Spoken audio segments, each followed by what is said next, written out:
This podcast is brought to you by Dragon Shield. Check out the affiliate link down below to help support the show. Welcome to the Play to Win podcast. Cheers. Cheers.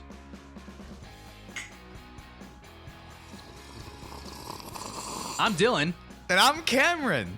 This is the show where we talk about winning in cEDH. So this week, what we're going to be talking about, we actually have a couple things we're going to be talking about. As you saw from the title of the video, today we're going to be talking about the fastest decks in all of cEDH. The most explosive decks. Yes, the ones that just come out stomping and raging and wanting to win the game as quickly as possible. These decks present wins the quickest, the most, but maybe not the most protected. They don't necessarily win the game, but they present a win if unchecked. Yes. The earliest. It makes them very powerful because speed is definitely something we're looking for in cEDH decks. We'll see how many of them are some repeats of last week's topics when we were talking about the scariest decks. Some of the scariest decks are fast, and that's why they're scary. So, yeah, we'll talk about those too. But before that, Dylan, we never did a Doctor Who set review. Oh, yeah, because there's not a ton of great Doctor Who cards. No, I mean, there's really one Doctor Who card that I think we'll see play, so we've been asked about it a lot. I feel like we should just owe it some respect. Give it to me, yeah. Flesh Duplicate is the only Doctor Who card I think is going to see some cEDH play. Okay, what does this card do? This is 2 blue, like blue, for a creature shapeshifter rebel. It says you may have Flesh Duplicate enter the battlefield as a copy of any creature on the battlefield, except it has Vanishing 3 if that creature doesn't have Vanishing. If you don't remember what Vanishing is, it's a permanent with Vanishing 3 enters the battlefield with 3 time counters on it. At the beginning of your upkeep, remove a time counter from it, and when the last counter is removed, sacrifice it. This is effectively a 2-mana clone, which is good. That's what it is. We love Phantasmal Image for that. Exactly. It's an extra Dockside Extortionist. It can copy a stacks piece. The Vanishing 3 is relevant, kind of. A lot of cEDH games don't really go past turn 5. So if you play this on turn 2, this is going to last the whole game. Some games obviously do go longer, and the Vanishing will be relevant, but more often than not, this is an extra Dockside Extortionist that only costs 2 mana. That's going to be great. And like you said, when the Vanishing doesn't matter, a lot of the times what you're doing is just copying a enter the battlefield trigger. So it doesn't even matter that it's going to disappear, for the same reason why it doesn't matter that Phantasmal Image is so fragile. Yeah, if you copy a Gilded Drake, you get the swap, and then when the thing dies, that's okay. You still get to keep the thing that you stole. I think that this is a upgrade for Phantasmal Image in decks that want to use a clone as part of their combo piece. Sure. Like in Kenrith, I'd much rather have a 2-mana clone that will work well with the Emil combo and copying someone else's dockside, the same way that Phyrexian Metamorph lets me do that, but Phantasmal Image won't. Yeah. However, if a deck isn't really utilizing that aspect of the clone, I think Phantasmal Image just being so much easier to cast is still going to be better in like blue farm decks. Sure. I will say for Kenrith specifically, though, Kenrith uses that sacrificing ability of Phantasmal Image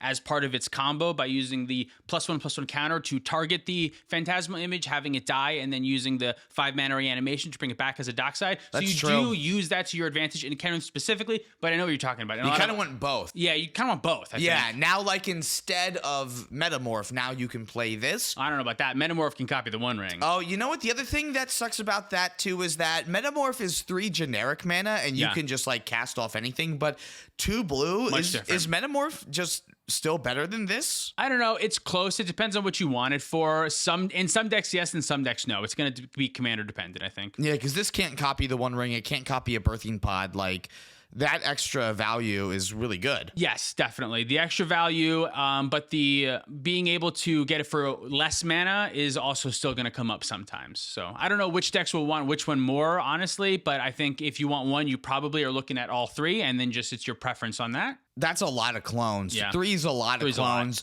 And the downside of clones is that someone else most likely got the really good effect already. So there's times where it's too late and maybe someone else's dockside won them the game. You don't want all 3, but I think it's in the conversation of you want one of these 3. I see probably. what you mean. Yeah, you know what I mean? think it's definitely moved it from do you want Metamorph or Phantasmal Image to now, well, is Flesh Duplicate something you want more than either one of these two? It's now definitely much more of a conversation. I think so. It's like the bounce spell conversation. Like you always want 1 or 2 bounce spells, but there's a slew of them to pick from. So which ones do you pick? Same thing with the clones, except there's only 3 good ones. And the longer that we are playing Magic and the more cards they print, they're just going to keep adding more cards to these conversations. It's only going to get harder to figure out what cards should go in your 99. Yeah, which is, I think, great. That's the fun of Magic, I know. right? I agree, too. I think it just makes it a lot more interesting. Does the fact that this is a Rebel mean anything? Not to me. Because there's some like the old Rebel searchers, Yeah. like Lin Civi, but also not necessarily Lin Civi. Isn't that a mono white creature? Well, that I'm not saying that that's your commander, but like there's other like creatures for your 99 that can also go get other rebels. Maybe. That's probably bad. I don't think that's great. This is probably the best rebel, but until we get other good rebels, there's nothing. Do you want to talk about the one other card that I saw people talking about from this set? It's Everybody Lives. Everybody lives. Everybody lives. Yes. Yeah. This is 1 and a white for an instant. It says all creatures gain hexproof and indestructible until end of turn. Players gain hexproof until end of turn. Players can't lose life this turn, and players can't lose the game or win the game this turn. This card's very similar to Angel's Grace. Yeah, it says a lot of words on it. Yeah, a couple things that are different. Angel's Grace is 1 mana. This is 2. And Angel's Grace has split second, which is huge, and this doesn't have. I think it's really the reason why Angel's Grace is something that you could potentially play in your deck, is that it can't be responded to, but this can. This one does a little bit more than Angel's Grace. Angel's Grace just says you can't lose the game, but it doesn't say anything about them not being able to target you with 1,000 brain freezes and have you mail out your whole library, and then they just pass the turn and you lose on your upkeep. True. Whereas this gives you hexproof. This stops you from getting milled at all. So the split second is not having that does suck, but there are some, this does do a little bit more than Angel's Grace does. Now, that being said, is this something that you are looking for in a cEDH deck? Normally, probably not. This is an effect that I have wanted, but I don't know if this rate and this style is the best way to do it. It's a powerful effect and I'm interested in trying it, but it does, a lot of times I'm just going to want to counterspell over this. If I'm not playing blue, this card gets way more interesting. If I'm playing a bunch of creatures that want to attack, that I can use the aspect of this that just protects them from removal, that also gets more interesting. But there's a lot of other cards that do that protection for a much lower mana cost. So. Yeah, I typically don't like cards that specifically target down like specific combos. Like if I'm in a deck or colors that don't have access to counter spells, I'm not necessarily looking for things that will shut off like Thassa's Oracle combos. I want to try to beat someone to the punch and win the game instead. So like it's not necessarily the interaction that I'm always looking for, but I really like that like it can get around your wraths. So like you said, if you are playing creature decks, like being able to essentially counter a wrath that way does give it a little bit more utility. Yeah, the issue is just 2 mana. You have to leave up 2 mana, which means that's 2 mana that you can't invest into a threat that's going to help you win the game. You instead have to do nothing, leave up 2 mana, and then if no one does anything, you waste 2 mana and lose a whole bunch of tempo. Whereas if you just keep on deploying threats, maybe your opponents will be forced to have to respond, and you'll never need this because you'll just kill them outright because you deployed the threats. Whereas if you held up this, maybe you won't get to. Yeah, that's worth looking at. That's kind of where I'm at with it. I don't think it's gonna see as much play as the Flesh duplicate is gonna see. I would say no, but it's still an interesting card that I'm glad to see here. I think it's on the outskirts. I'll be thinking about it from time to time and debating if I can slide it in a mono white list or something like that. Yeah, I don't know about the commanders from the set. We did play a couple of games with the Fourth Doctor and Mary Jane Smith. We played with the Face of Bo. We played with River Song and Missy as well. They don't really pack a lot of punches. One of the other doctors is a food chain outlet. I think it's the 13th Doctor that's a food chain outlet, but there's a lot of other food chain decks that we're going to talk about today that I think just might be a little bit stronger. So I don't really know how much the commanders will make an impact in the format, but you could certainly play some of them. They do things that are close to cEDH playable. Partners is good. 2 commanders is good. If in my brain, there's just always going to be other things like Thrasios, Timna, Crom type things that are going to be better than any of these commanders and what they have to offer. But they'll be playable. If you love Doctor Who and want to play cEDH, you can definitely make a deck that'll win almost 25% of your games out of some of these commanders. I'm sure of it. Yeah. But none of them are speaking to me. All right, so do you want to delve into the main topic here then and talk about some of the fastest decks in cEDH? Let's exile some cards from our graveyards and delve right into it. Oh, that was great. Thank you. Oh, that was man, good. I'm wow. really proud of that one. Thank you should put that in a documentary somewhere. I feel like when we do a documentary, keep that, file that for later.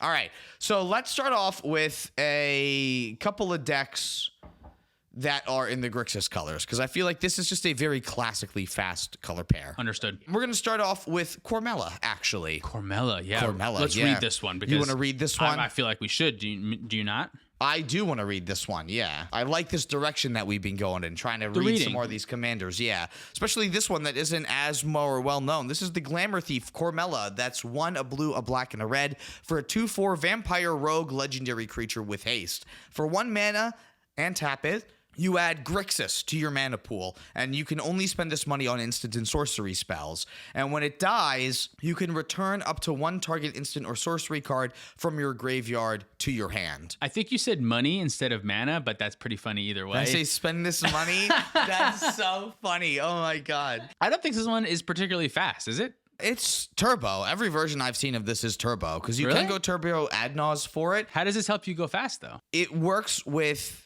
Saw in Half in your command zone. You do need a couple of other pieces. Like you might need Dark Ritual and like Demonic Tutor to help get you through your whole deck then too. What does the actual combo result in?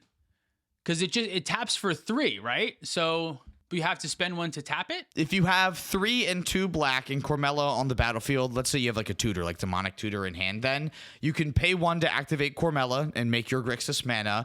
You can pay the black and the red to cast a Demonic Tutor and go get Saw in Half. And then you can pay with some of that, like we said, you need the certain amount of mana in order to do this line. Yeah. Then if you have a blue, a black, and the blue that you made with Cormella, an extra black and another mana, you can cast Saw in Half targeting Cormella. Now you have no mana in the mana pool. But you do have the 2 token copies. And then due to the state-based actions, 1 copy of Cormella will die, adding an additional death trigger to the stack. And that's her ability to go get your Demonic Tutor and Saw in Half into the graveyard. So you get one trigger off of the original Cormella dying, and then your legendary effect happening gives you the second trigger to go get them back. I understand. That initial 5 mana investment, you also need 2 more mana to Demonic Tutor again and an additional mana to activate Cormella again, I think. Well, the Cormella gets you the mana that you need in order to Demonic Tutor again. But don't you have to spend 1 mana to activate Cormella?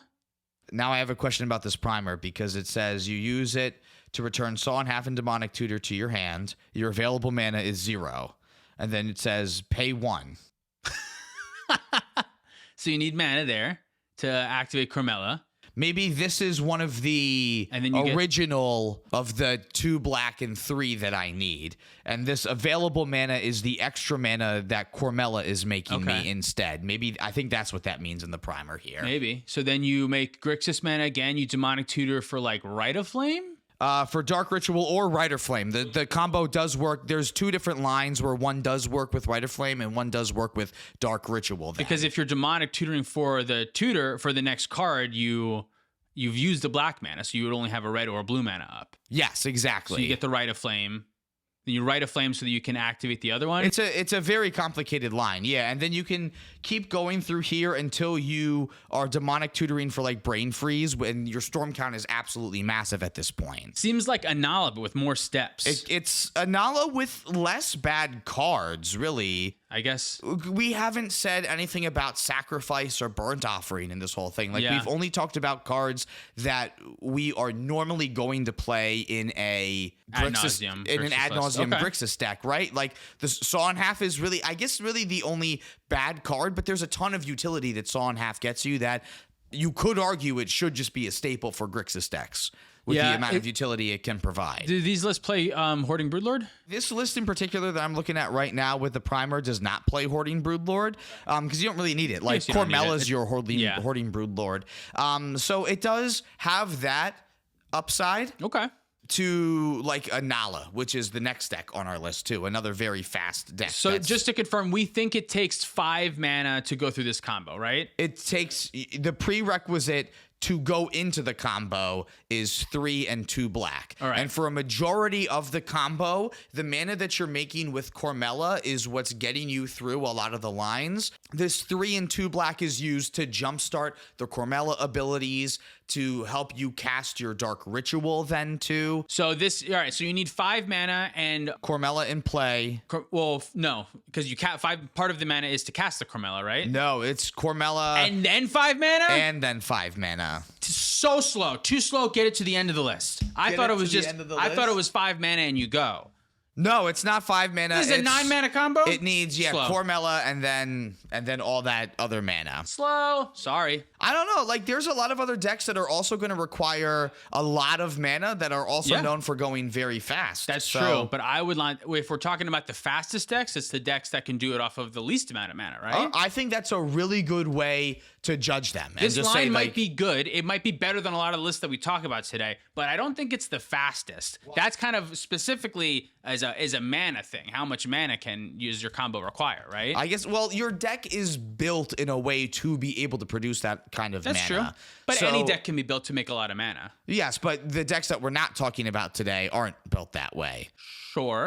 So I guess what I just said was a stupid thing then. So let me back up a little bit here and just say there's other decks that cost more mana that I still see as like even faster than this. Interesting. And we'll talk about them. I'll bring that up. Let me put an asterisk next to that deck. I want to get through the Grixis decks. There are before other we things talk that about matter, that how one. many tutors and rituals in your deck, but you can put those tutors and rituals in any deck. So for me, if you're looking for speed, you want the combo that costs the least amount of mana. I want something that's going to be very efficient and something that has like the easiest win con to assemble too. Because even in a deck that can easily make 6 mana, if you have that, like this deck can easily make 6 mana, it's fine. That deck can also easily make 3 mana. And if your combo is 3 mana, I want the 3 mana. That's true. You know what I mean? I can just do it a turn earlier or something. Well, what if I told you this deck just also doubles as like a super fast ad nauseum deck too? Like you can still just go, oh, I don't need Cormella. I can just make the 3 and 2 black and put it into an ad nauseum and then win the game off of that. Yeah, that's fair. Out of all the decks we've talked about so far, which is just this one, Cormella is the slowest. You know what? I think that makes a lot of sense. Let's move on to the next one. All right, so we're going to talk about Anala because I did bring up Anala as like a kind of similar deck here where instead of needing to put your commander in play, it just all works with your command zone here and the Eminence ability. 4 mana and a Spellseeker in hand. That's how much you need to begin this combo. That I know. That is fast. That is fast. Yeah, that's really not a lot. And I think something else we should be looking for is like how many pieces you need to assemble in order to put the combo together. And this is one that just needs one. It just needs Spellseeker. Yep, and I like that this deck can mulligan kind of good, and when I say that because there's a lot of dead cards in the deck that you want to put to the bottom of your library anyway. You need them to be in your deck. And not only that, Anala kind of wants to win quickly because you don't want to draw those pieces a lot of times. Now, sometimes you can draw the pieces and you can still make it work, but most often having the pieces in the deck is going to be the easiest experience for you to win the cleanest. So they want to win before they draw too many cards a lot of the time, I think. Yeah. So Anala versus Cormella. Anala's faster. Anala is definitely faster. That's math, baby. That's just math. Yeah, that's magic math right there. And then Rogsai is the third fast deck. Yeah. I think this is just faster than the other two. Like Rograk is just Rograk's interesting because the combo itself is Thassa's Oracle, Demonic Constellation, which is 3 mana. Anala also has that. All Grixis decks have that option. Yeah, Cormella has that. But 2 cards is much different than 1 card. Rogsai's 1 card win condition is Ad Nauseam, which is 5 mana and more than 4 mana for the Spellseeker. So in that way, it is slower. You have to cast spells in Rogsai. In Anala, you don't have to cast your commander. You just have to cast the Spellseeker. You have to actually get the pieces of Rogsai, but if you get those pieces, Rogsai can be quicker, right? But you need to find those pieces. So is it consistently quicker? I don't know. Well, Rograk is designed to allow you to be quicker because It speeds up everything. You also play cards like Culling the Weak and like things that Infernal Plunge and things that really take advantage of the fact that your commander is free the first time that you cast it and just allow you to plow through with mana that you don't have options for in Anala and in Cormella. Like these are still good cards, but you have to sacrifice creatures you had a 2 mana or 3 mana investment into instead.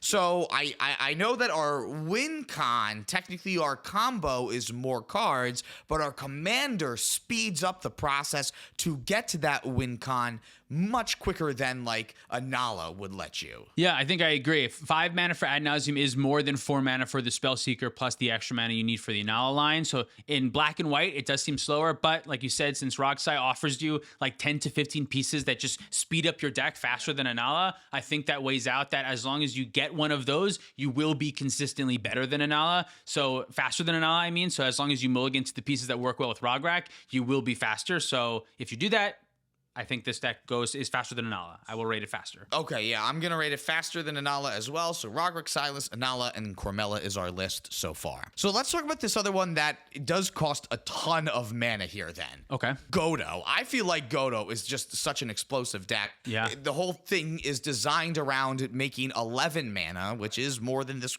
Cormella combo. Not by much, though, because Cormella is 4 plus 5 is 9 plus. The difference between 9 and 11 is not a ton. Well, no. And the other thing about the Goto situation here, too. Goto, by the way, we should read Goto. 0 card combo, which is a different than 1 card combo for sure. That changes the math. And you need like a couple extra pips, too. Like Goto is 10 generic mana that you need, and plus 1 red. Yeah. Goto, by the way, is a legendary human barbarian that's 5 in a red that says when it enters the battlefield, you search your library for an equipment and put it into play. And when Goto attacks for the first time each turn, untap it and all other samurai you control. It's not a samurai. I don't know why I said other, but it's not a samurai.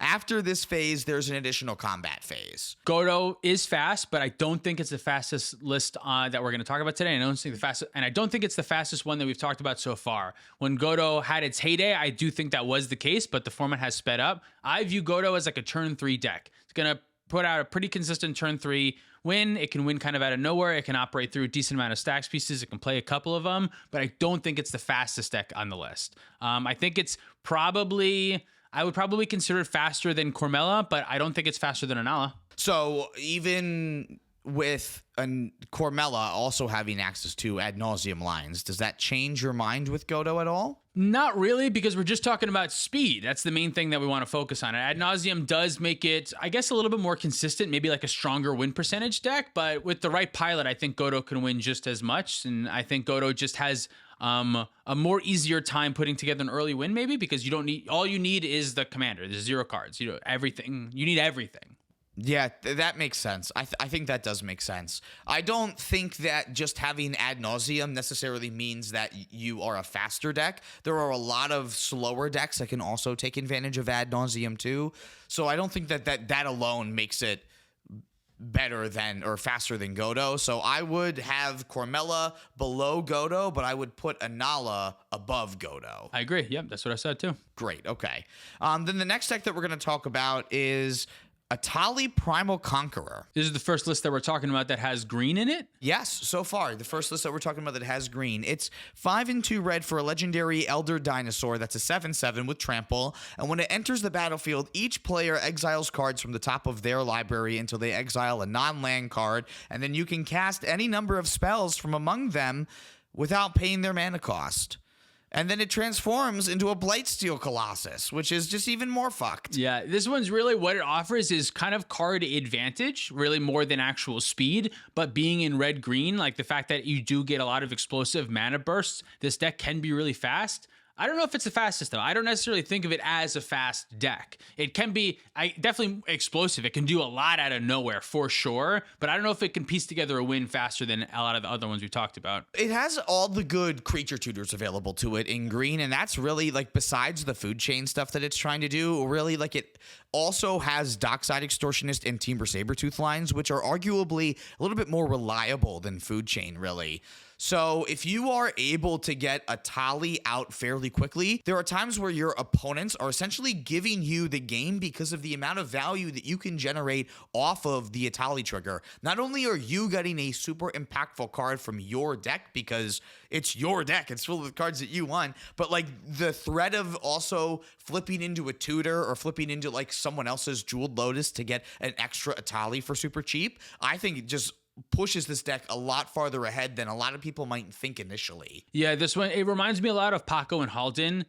Does a similar thing. You're playing a lot of your opponent's cards. You ramp into a big giant thing and you can beat down pretty quickly. Paco and Halden has access to blue, which is a pretty big difference. Yeah. But Paco and Halden can't win off of Dockside loops, which this one can. This one has the ability of putting together wins a little bit easier. Paco and Halden plays the extra turn spells, which are great in Paco and Halden, but extra turn spells kind of stink. So if there's a Drannith Magistrate out, your extra turn spell is not going to be great. Whereas this one, I don't think this deck needs to play a ton of bad cards. You're playing just like red-green good stuff. Now, red-green does limit you a little bit, but you don't have That's a weird spot to be Right? in the red, green, good stuff. Yeah. It sounds like we're an EDH podcast all of a sudden. Right, but you don't have to play any weird cards that are bad without your commander for the most part. Most of your stuff is just red, green, good stuff, and that works well with what Atali's trying to do. Yeah, exactly. So where do we have this in the list here in terms of speed? Slower than Goto? I think it is a little slower than Goto. I'm still willing to put it above Cormella, though. I mean, it's just easy to get 7 mana, and the chance of you getting 4 good cards is a lot higher than the chance of you getting 4 bad cards, I think, because everyone's deck is full of good cards. Yeah, I agree. It is close to Carmella, though, but I think I would say it's a little bit faster, maybe. But It's less mana. I haven't played either of the decks, so I don't know. Yeah, I guess that's What true. the fuck do I know? All right, then the next deck that we're going to talk about is actually a conglomerate of decks, which is the Mardu suite. Oh, so we're putting these together, but not the Grixis ones together. Well, we're going to talk about them together like we talked about the Grixis decks together, but as I'm looking at them, I don't think they all deserve to be lumped together. Okay, which ones do you have in this pile? So I have Rograk Timna. Yep. I have Jessica Timna, and I have Dayada in this pile here. I think Diada is probably the fastest. Rog Tim is next, and then Timna Jessica is the slowest. I actually found it better to play Timna Jessica a little bit slower. Your grind pieces are actually really good, and you just don't have access to speed in the command zone like some other decks do. I think Jessica kind of pushes you to want to play a little bit slower. It kind of forces you to want to like wait to set up a 2-card combo and then also utilize it to help control the board down a little bit more. Yeah. Dayada and Rograk are giving you completely different things. They're both giving you mana, essentially. Rograk in the form of Calling the Weak and Infernal Plunging cards like that, like we talked about. And Dayada in the form of just her minus ability and being a free fucking commander. Yes, yeah. Basically, Diada is great. Turbo Underworld Breach can do the Underworld Breach probably faster and better than most other decks can. The unfortunate thing is that's kind of all it does. Rest in pieces in play. Diada's not doing shit. Yeah. You know what I mean? There's less ways to grind. There's less ways to do other things. But you're doing Underworld Breach really well and really fast. We're not talking about what's the most fragile deck in cEDH. No. Fastest. We're talking about the fastest. I put Diada near the top. I would put it near the top, too. I would put it faster than Anala, and now I'm unsure about where to put it versus Rogsai. Interesting. I would probably put it slower than, well, that's kind of tough. Sometimes you cast Dayada and win the game. You get white over blue with Diada over Rogsai. That's the main difference. The other one being Diada can make out of nothing, where Rogsai needs other things to go well with it. I kind of think that makes Diada a little bit quicker because you can keep more hands as long as you can like play Diada, whereas the Grixis one, I don't know, maybe not. I'm not sure. I almost think that Mardu forces you to play faster because you don't have access to the interaction that blue gives you access to, nor the card draw, which are two things that kind of force you to play slower and be able to play more mid-rangey. And when you don't have that at your fingertips, usually in cEDH, just more speed is the answer. Yeah. And because you're not weighing your deck down with these blue cards, you only need to sprinkle in the good white cards and like the combo cards, the protection with like silences, and you can just throw in more black and red cards, which are traditionally where more of the speed comes from in these like fast ad nauseum Underworld Breach decks. I think I agree. Strictly speed speaking. Wow. Strictly speed speaking, Diada, I think, is faster than Rogsai. I would put Dayada at the top then. Yeah, and honestly, Rog Timna might even, for the same reasons that you just say, might be faster than Rog Silas also. Maybe not better, but faster. Probably. Yeah, right? Probably. And then I would put Timna Jessica a little bit lower. Because there's nothing in blue that nothing for speed increases your speed. No, everything else is just like the only other thing that I'm thinking of that I would miss is like the other wheels potentially, but that doesn't help your speed. Chain of Vapor, you can bounce your rocks and replay them sometimes for a little ritual effect. Yeah, again, you have a ton of rocks in play at that point, so it's a little bit down the line that you're doing that and you're having access to that. I think Roger Timna just wants to win the game by that point. I agree. Mardu's fast. That's Mardu's kind of thing. Mardu's fast, yeah. We didn't read Dayada. I think if there's any commander that we should read, it should be Dayada. Yeah, that's a good call. Dayada is a black, a white, and a red for a planeswalker that has 5 loyalty and can be your commander. Its +2 gives up to 1 target legendary creature vigilance, lifelink, and indestructible until end of turn. Its -3 lets you reveal the top 4 cards of your library and put any number of legends from among them into your hand and put the rest in the graveyard, and then you create treasures for each card put into the graveyard this way. That's why it's free. Really, you're just -3 freeing right away. Don't care about the legends part. Put 4 cards from your library into your graveyard. Make 4 treasures. That's what this card does. You're never ultimating it because you're only using it to make a bunch of treasures. So that's why this deck is so fucking fast. All you have to do is just get Diata out there. Then you can, a lot of the times, keep like flickering it or just making more mana than you had before. Yes, I think the actual card flicker is the combo piece with this deck that you're using. So you can flicker your Diata back and forth, making more treasures. With Underworld again and again with Underworld Breach. Yeah. So the line is smooth, the line is clean, the line is fast. Fastest deck goes to Mardu. Let's move on. Well, we have Jessica Timna as well. Sure. Which is, I think, under Cormella. I think it's probably the slowest deck that we've talked about so far. I played this deck for a little bit, and I think I would agree with that. I actually found this deck to not be able to put up wins consistently if it tried to win early, but much better at pulling out wins in the late game. So you never would think that a 23 land deck would be like that, but it turns out that's what it does. It grinds. Yeah, the deck is really good at that. Let's talk about food chain decks now. Give it to me. This is another just broad category that we'll have a couple decks to talk about.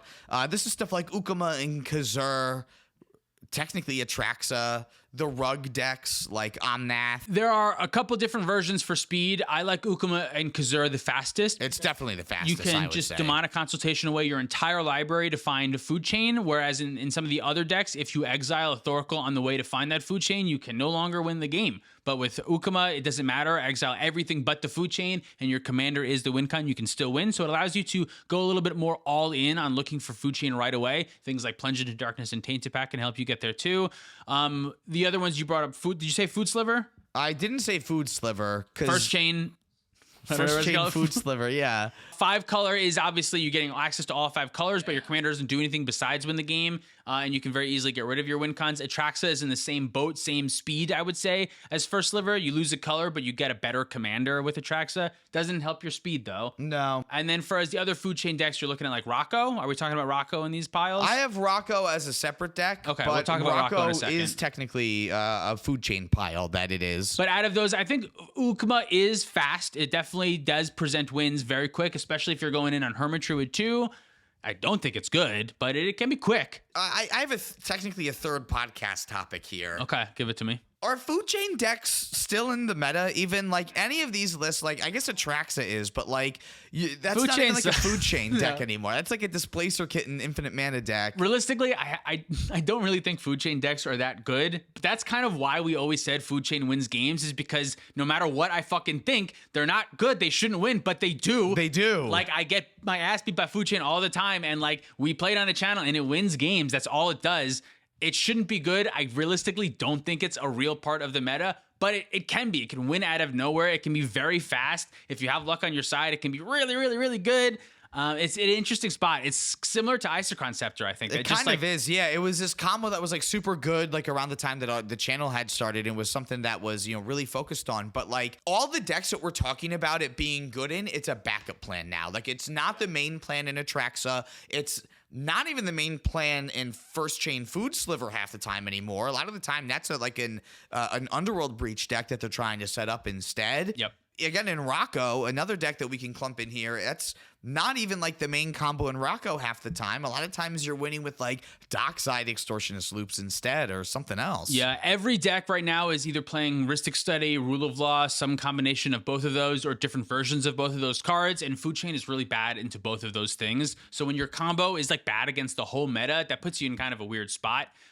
We talked about this a little bit recently, where right now I want to win casting the fewest amount of spells possible. Yeah. I want as close to Thassa's Oracle, Demonic Consultation as possible. Bada bing, bada boom. I want to be able to win through Rule of Laws. I want to be able to win through Rhystic Studies. I don't want to have to do unnecessary complicated steps. And Food Chain just requires you to cast stuff over and over again.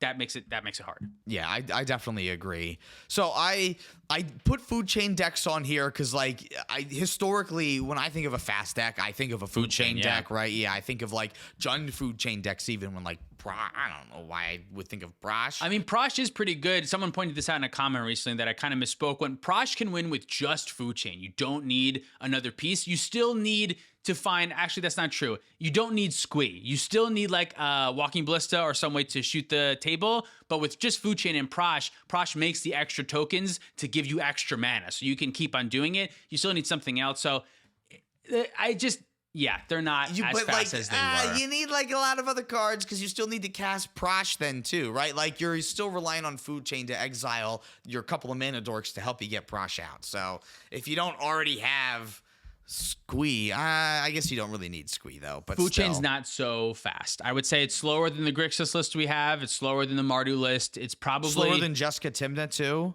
I would say it's around the same speed as Jessica Timna, I guess, wherever that was, maybe just right under it, because I think the Food Chain strategy is just a backup right now. Right now, it's a backup. It's kind of just a backup. I think even if you're playing Ukama and Kazur, I mean, I haven't seen anything like this in a tournament setting, so I certainly wouldn't say it's... Atraxa is really the only one that's been doing well, and I think that might just because having a big giant haymaker in your command zone is good. Yeah, and again, that's the backup combo that they're playing, so they're a Thoracle deck, right? They're more of a Thoracle deck. Yeah. Interesting. Okay, well, let's move on then. Let's talk about the Gitrog Monster, once known as like one of the fastest decks of the format. Now I just feel like there's so many pieces that you need to assemble Gitrog Monster, and there's been so many new cards that have been printed that have made so many other decks much more efficient, and Gitrog really hasn't gotten those kind of tools to help it out. Yeah, what Gitrog has gotten doesn't make it necessarily faster, if that makes sense. It's gotten good things like Dauthi Voidwalker, an opposition agent, and these like powerful Arcus Bowmaster, these powerful effects. Every black deck has gotten access to these tools. And those decks, those tools don't necessarily speed up your process. Things like Culling Ritual are huge for a deck like Gitrog, I think, but 5 mana investment into the commander, as well as having to play another creature, as well as being able to having to use those to find the Dakmar salvage. I mean, your win con is 6 mana, and it requires your commander in 2 pieces. So 6 mana is kind of cheap-ish, not cheaper than like Anala or not cheaper than some of the other ones that we talked about. It's more expensive than Ad Nauseam to do this because you need the Putrid Imp and the Gitrog Monster. Gitrog helps you with extra lands if you have them, so you can play that extra ones easier. It does help you be fast. That's kind of good about Gitrog. It draws you cards and allows you to play more lands if you have them.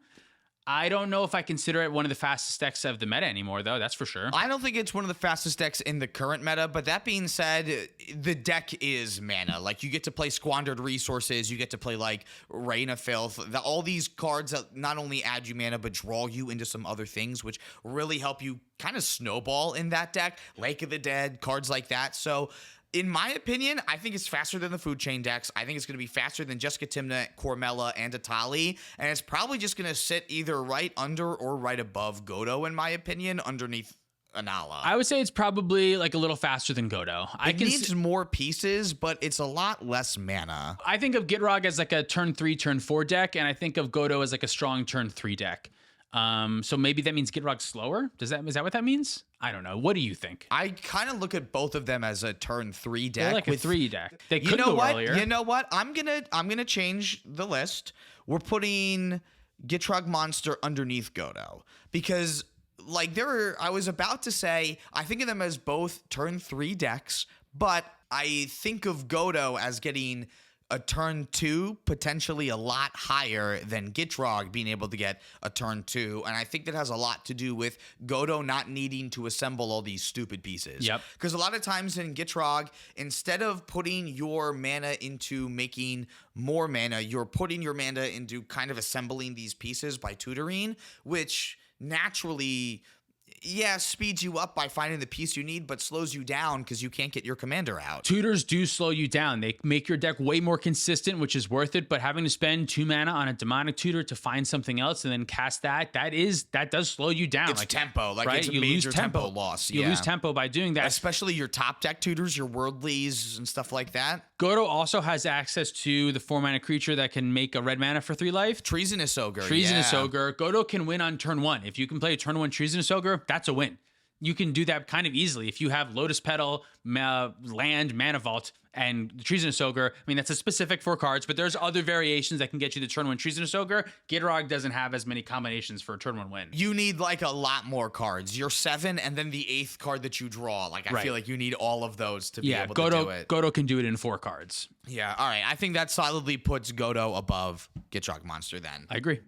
We're going to talk about this new fuck, dude. Oh my God. Have you heard of this Yargoth Blood Sky Sire decks? No. Dude. What is this? Okay, so this deck is so fucking bizarre. So do you know Yargoth the Boast? I don't. Oh, It's the mono black. Boaster, yeah, it's 2 and a black for a 2/3 demon rogue. It has Death Touch, and it has Boast, which means that for 1 and a black, target player searches their library for a card, then shuffles their library and puts it on top. But you can only boast while this card is attacking. Right.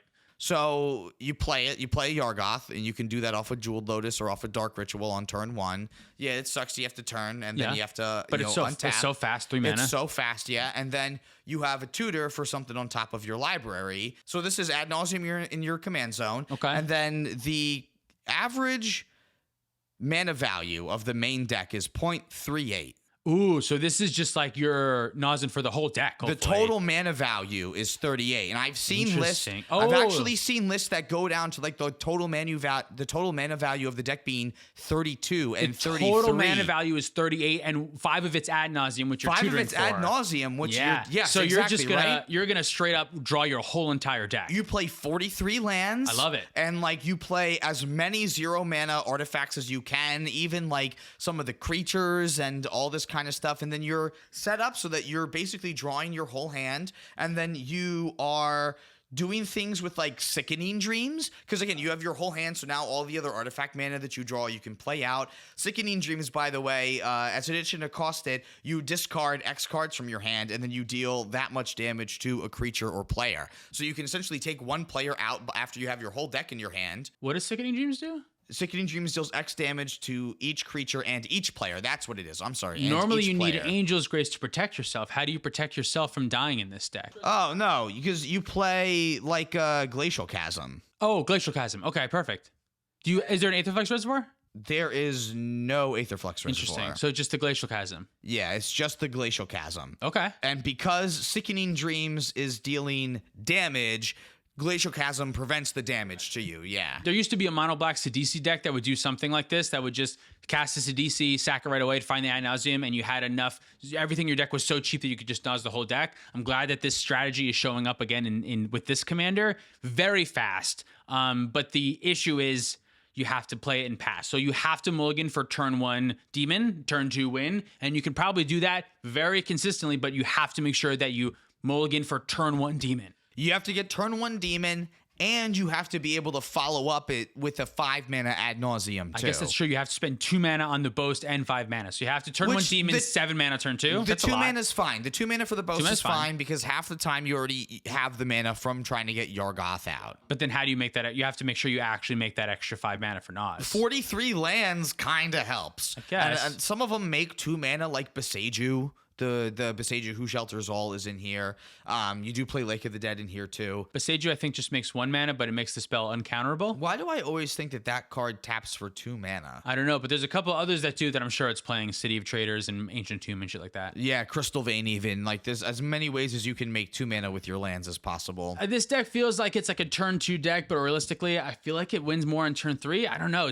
Are you able to put that turn 2? I mean, maybe I have to take a better look at the deck. The card that you search for is put on the top of your library, and because you are so restricted, like you don't have a great chance of being able to get that card in your hand. Even like some of your little card draw mana rocks aren't going to get you the card in time, like your Mishra's Bauble. So you're not going to get that card Bauble. till turn 3. Yeah, so I think this is a turn mostly 3 a deck. turn 3 deck, but it's very fragile is the other thing. Like it needs Sickening Dreams. Well, you're gonna get it if you resolve the ad. You just I need guess ad it's true. nauseam. Yeah, you you're gonna do draw the just whole get it, thing. yeah. I would say this is slower than Anala. I would say it's slower than Anala too. Yeah. I think of Anala as a strong turn 2 deck. I think of Rogsai in the same way, like a even faster turn 2 deck. I think this is like a solid turn 3 deck. I so. think that would make this slower than Goto then too. Yeah. And then where do we have it versus the? I think it's about the same as Goto. Turn 3. I think Goto's turn 3. Well, we put Goto over the Gitrog Monster because of its potential to turn 2 into turn 1. This can't do that. We don't see that with this deck at all. I mean, you could just naturally add Nos on turn 1 if you had the rituals and you draw your whole deck. So can Cormella, so can Anala, so can. But those decks can't draw their whole deck and win right away from nosing main phase turn 1. Okay, Okay, good point then. Whereas this one probably could. So it's definitely faster than Gitrog Monster, do we want to say then? Because Although you need to hit that land drop for Glacial Chasm. So you need to go to turn 2 to actually be able to do your win line. so you would need to be able to add nulls off of rocks And no lands. exclusively Yeah. and rituals. That seems less likely than Goto. That seems less likely than Goto. Honestly, that seems less likely than a Gitrog Monster win too. I think so. But it's still faster than a Tali. Yeah.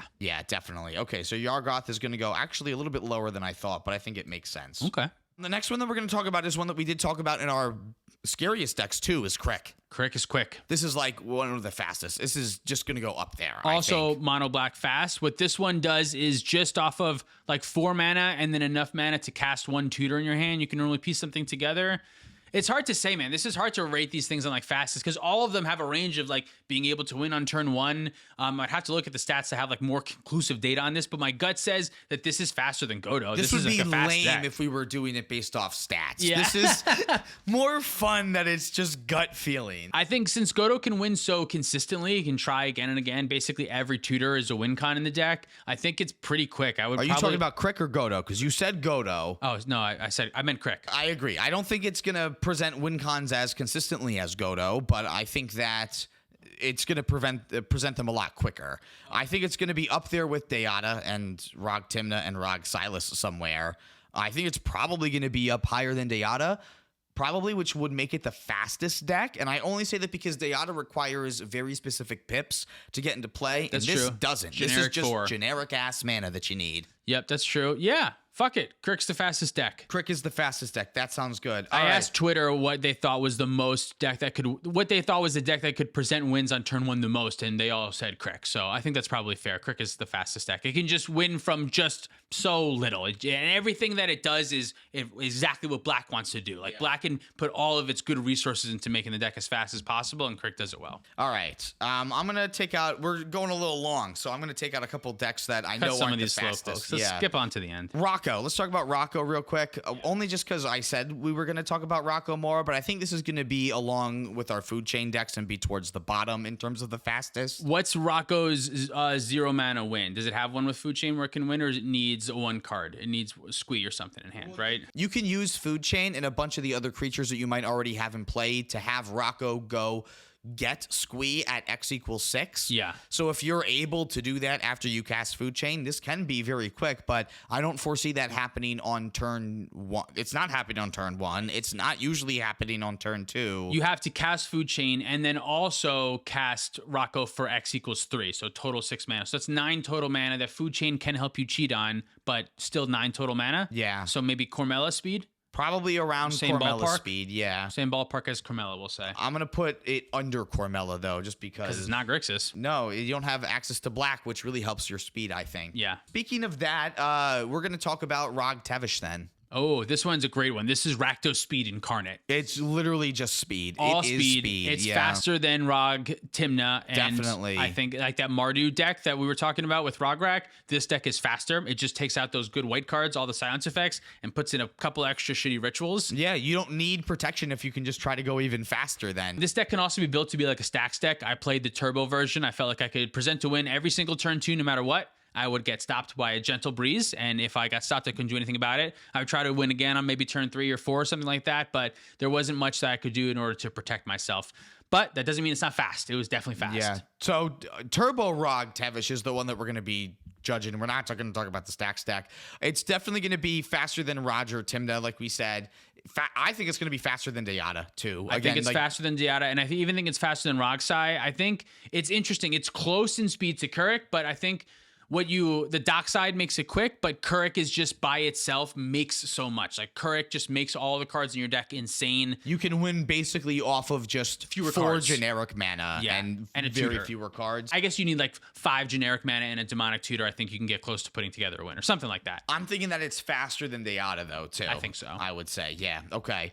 We have 2 other decks that we're going to talk about. First one's going to be Cody. We've talked about Cody a little bit recently when we talked about some least scary decks, but that doesn't make it not fast. Definitely fast. I think it does exactly what that mono black list, Varog, what is that one? Varoth, yeah, it's kind of in the same boat. Same thing of you want to play your commander, you want to pass the turn, you want to win the next turn. It does that, but I think it does better than that one. Because it can pretty consistently put up turn 2 win attempts. Yeah, definitely. It could pretty consistently put up turn 2 win attempts. I agree with that. And because Cody also pays for a lot of what you need to follow up with what's going on, I think it's going to be kind of close to like Anala and Rogsai in terms of how quick it is. I agree. Yeah, I think it is probably close to those in speed, not in ability to actually win the game, but in speed. I think it can present wins around the same time that those decks can, maybe in a little bit quicker, maybe. Yeah, I mean, it can be tough because sometimes like you're getting Cody out on turn 1 with Mana Vault and then like it doesn't untap and then like you're like, oh shoot, I do need to find like another way to make some more mana to actually activate Cody. I would say Cody has less opportunities for a turn 1 win, but maybe more opportunities for a turn 2 win. I think overall that makes it slower though. So I would say probably slower than Rogsai and Rog Timna, but just under those. So faster than Anala. I don't know. That's hard. Same amount of mana, but stretched over 2 turns. That's not even true exactly. I feel like if you have the mana and the Spellseeker in hand, there are theoretically ways that you can turn 1 with Anala or something. Yeah.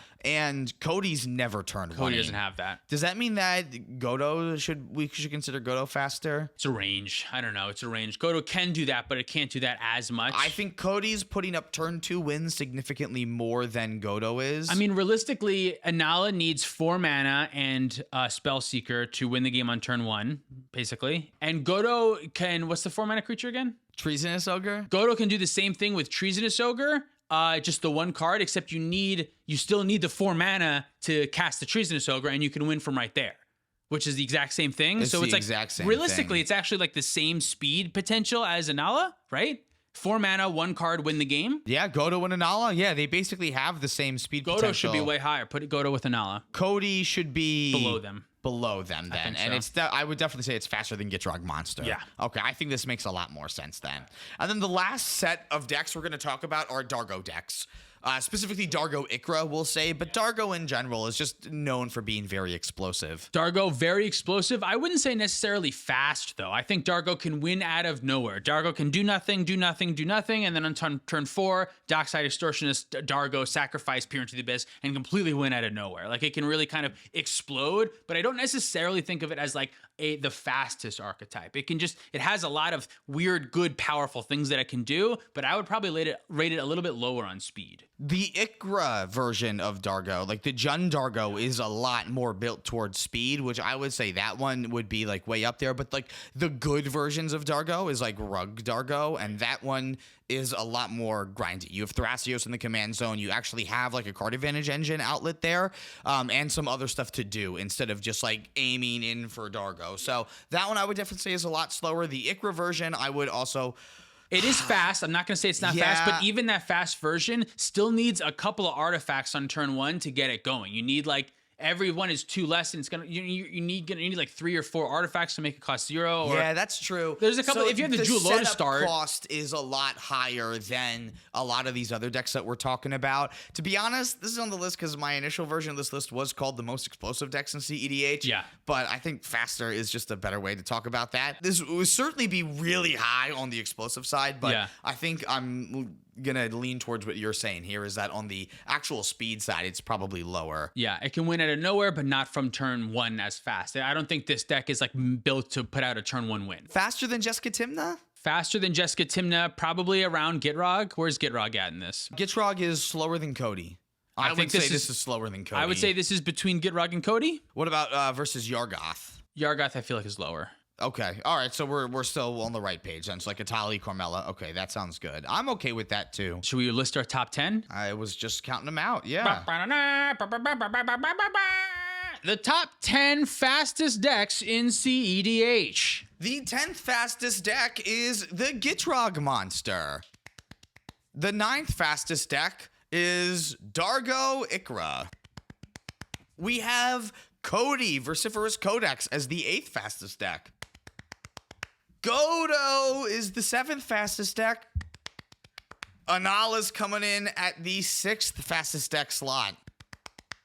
The 5th fastest deck in cEDH is Rograk Silas. The 4th fastest deck is Rograk Timna. Deata is the third fastest deck in cEDH. Rog Raktevish is the number 2 fastest deck. But the fastest deck in cEDH is none other than Crick, son of Yawgmoth. Kirk. Sure. Thanks so much for watching or listening. If you'd like to support us directly, you can do so on Patreon, like our $100 patrons. Mark Cirillo, Alan but in lowercase, Zachary Nelson, she doesn't even go here, Joey Aarons, SoCal Acura, Stormageddon, Luke Cook, AJ Awosaibi, Kylock, Demon of Rosgrees, Uncle Butts, Khwaja A. Hamid, Lauren Connell, and Baby Jeebus. If you want to pick up any of our merch, you can do that at playtowinmtg.com. Thank you so much, Dragon Shield, for supporting the show. Make sure you use our affiliate link down below. Check us out on Twitter, TikTok, and Instagram for more content. Thank you so much for watching. Or listening. See you next time. Bye. Jabaha, Dalton Poteet, Kadanis, Lutri's dad, Mitchell Shepard, Justin, Man Solo, Pedro, Jacob Depp, Michael Ballou, Jan Wildfang, Thomas Bono, Swampy McGee, and David Nelson. I don't think so.